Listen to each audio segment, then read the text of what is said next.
Assalamualaikum warahmatullahi wabarakatuh. Saya ingin menjelaskan tugas agenda 3 latihan dasar CPNS di lingkungan Kementerian Pendidikan.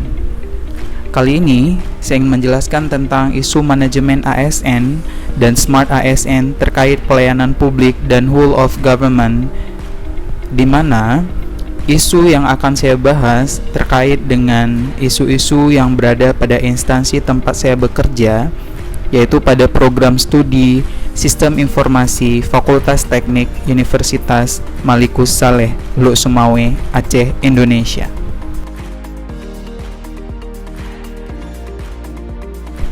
Apa itu manajemen ASN?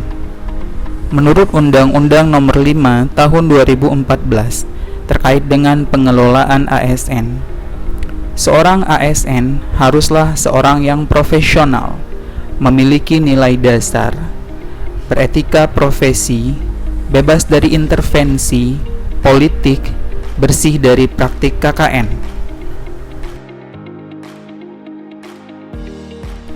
Kemudian dalam membahas manajemen ASN, kita juga membahas istilahnya sistem merit. Apa itu sistem merit? Menurut Undang-Undang Nomor 5 Tahun 2014, pertama, berdasarkan kualifikasi, kompetensi, dan kinerja secara adil dan wajar dengan tanpa diskriminasi. Sistem merit ini diterapkan dengan tujuan untuk memastikan jabatan pada birokrasi pemerintah diduduki oleh orang-orang yang profesional, dalam arti kompeten, dan melaksanakan tugas berdasarkan nilai-nilai dasar, kode etik, dan kode perilaku ASN. Lalu, bagaimanakah seorang ASN dapat dikategorikan sebagai ASN yang smart atau ASN yang memiliki karakteristik smart ASN? Yang pertama, seorang ASN haruslah memiliki integritas. Kemudian harus memiliki rasa nasionalisme yang tinggi. Berikutnya haruslah profesional dan memiliki wawasan global yang luas. Kemudian memiliki kemampuan di bidang IT dan bahasa asing. Dan juga harus hospitality dan memiliki networking yang luas dan memiliki jiwa entrepreneurship. Dari karakteristik seorang smart ASN ini nantinya akan melahirkan digital talent dan digital leader, yang mana pada akhirnya akan terbentuk world class government. Berikutnya saya akan mulai membahas isu terkait dengan manajemen ASN yang ada pada instansi tempat saya bekerja, yaitu program studi Sistem Informasi Universitas Malikus Saleh. Isu yang pertama adalah rendahnya pemahaman mahasiswa terhadap materi ajar yang diajarkan melalui kelas daring. Kemudian yang kedua, kurang optimalnya koneksi internet di lingkungan kampus Universitas Malikus Saleh. Kemudian yang ketiga, rasio jumlah dosen dan mahasiswa yang tidak berimbang. Ketiga isu yang telah saya kemukakan tadi, berikutnya akan kita analisis menggunakan APKL. A adalah aktual, P adalah problematik, K adalah kehalayakan, dan L adalah layak. Isu yang pertama itu memenuhi semua standar APKL, maka pada keterangan itu masuk ke dalam keterangan memenuhi syarat. Kemudian isu yang kedua berdasarkan standar Likert itu tidak memenuhi syarat karena hanya memenuhi pada kriteria aktual dan kriteria layak saja, sementara ada dua kriteria yang lain yang tidak masuk. Kemudian isu yang ketiga juga memenuhi syarat karena semua kriteria dapat dipenuhi. Setelah melakukan analisis isu menggunakan APKL dan telah ditemukan dua isu, yang berikutnya akan kita lanjutkan menganalisa menggunakan USG. USG ini adalah U adalah urgensi, kemudian S adalah seriousness, dan G adalah growth. Dalam melakukan analisis isu USG ini, kita akan menggunakan scoring interval yang terdiri dari angka 1 hingga angka 5. di mana setiap angka ini mewakili tingkat mendesak atau tingkat gawat dan berdampak atau tidak berdampaknya isu tersebut kepada instansi ataupun kepada lembaga tempat kita bekerja atau tempat di mana isu ini terjadi. Isu yang pertama adalah rendahnya pemahaman mahasiswa terhadap materi ajar yang diberikan melalui kelas daring. Dari tingkat urgensinya berada pada angka 5, di mana isu ini termasuk ke dalam kategori yang sangat mendesak atau gawat dan memberikan dampak. Kemudian dari tingkat seriousness, seberapa serius isu ini terjadi, ini berada pada level angka 4, yaitu sangat mendesak.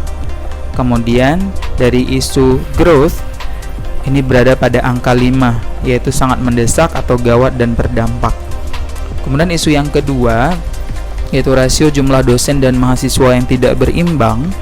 Ini dari sisi urgensinya pada urutan angka 4, kemudian pada sisi seriousness pada angka 4 juga, dan pada sisi growth juga berada pada angka 5. Sehingga ketika kita jumlahkan, isu yang pertama berjumlah 14, kemudian isu yang kedua berjumlah 13.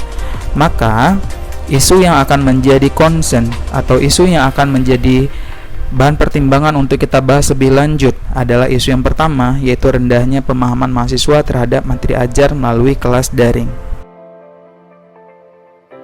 Setelah menganalisa isu menggunakan USG dan ditemukan satu isu, yaitu rendahnya pemahaman mahasiswa terhadap materi ajar melalui kelas daring, maka berikutnya isu tersebut akan kita breakdown kembali dalam bentuk fishbone diagram. Dalam hal ini ada 6 poin penting yang menyebabkan rendahnya pemahaman mahasiswa terhadap materi ajar yang diberikan melalui kelas daring. Yaitu yang pertama ada media yang digunakan, yaitu media YouTube, Google Class, Gmeet, dan Zoom. Kemudian dari sisi mahasiswa atau faktor mahasiswa, yaitu kurang konsentrasi, kemudian miskomunikasi, motivasi, dan manajemen waktu. Kemudian yang ketiga, faktornya adalah faktor fasilitas, yaitu mati listrik, kemudian faktor kuota internet yang kurang, kemudian jaringan internet yang lambat, kemudian berikutnya bahan praktik yang kurang. Kemudian faktor yang keempat adalah faktor dosen atau pengajar, yaitu miskomunikasi antara dosen dan mahasiswa, kemudian kurang disiplinnya dosen dalam mengajar.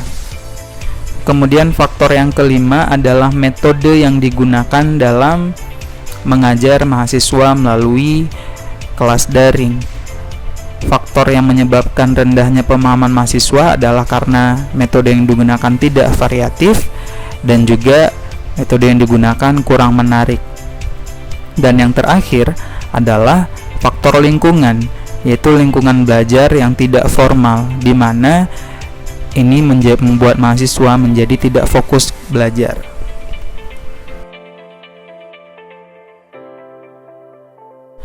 Dampak jika isu ini tidak terselesaikan. Yang pertama, prestasi belajar mahasiswa akan menurun. Kemudian yang kedua, mahasiswa menjadi pasif, kurang kreatif, dan tidak produktif. Kemudian tingkat stres mahasiswa dan dosen menjadi meningkat. Dan selanjutnya menurunnya akreditasi program studi dalam jangka waktu yang panjang. Selanjutnya menurunnya antusias belajar mahasiswa. Dan yang terakhir, isu ini juga dapat menciptakan citra buruk terhadap program studi, dosen, dan alumni pada program studi ini. Setelah membahas isu, kemudian di breakdown ke dalam fishbone diagram, dan selanjutnya kita analisa dampak dari isu tersebut, maka sekarang saya ingin memberikan rekomendasi agar permasalahan ini dapat terselesaikan. Yang pertama, saya merekomendasikan untuk menggunakan metode belajar atau metode mengajar yang variatif atau bervariasi dan menyenangkan, sehingga minat belajar mahasiswa akan meningkat. Yang kedua, saya menyarankan atau merekomendasikan agar dosen harus menyediakan fasilitas konsultasi kesulitan belajar di luar jam belajar inti. supaya mahasiswa bisa memperkuat pemahaman terhadap materi yang telah dipelajari. Kemudian yang ketiga, dosen selalu memberikan motivasi dan masukan positif kepada mahasiswa supaya mahasiswa selalu antusias untuk belajar dan tidak demotivasi dalam mengikuti pembelajaran. Dan yang terakhir, saya ingin menyarankan agar dosen dan juga mahasiswa memaksimalkan pemanfaatan teknologi yang beragam dalam proses belajar mengajar.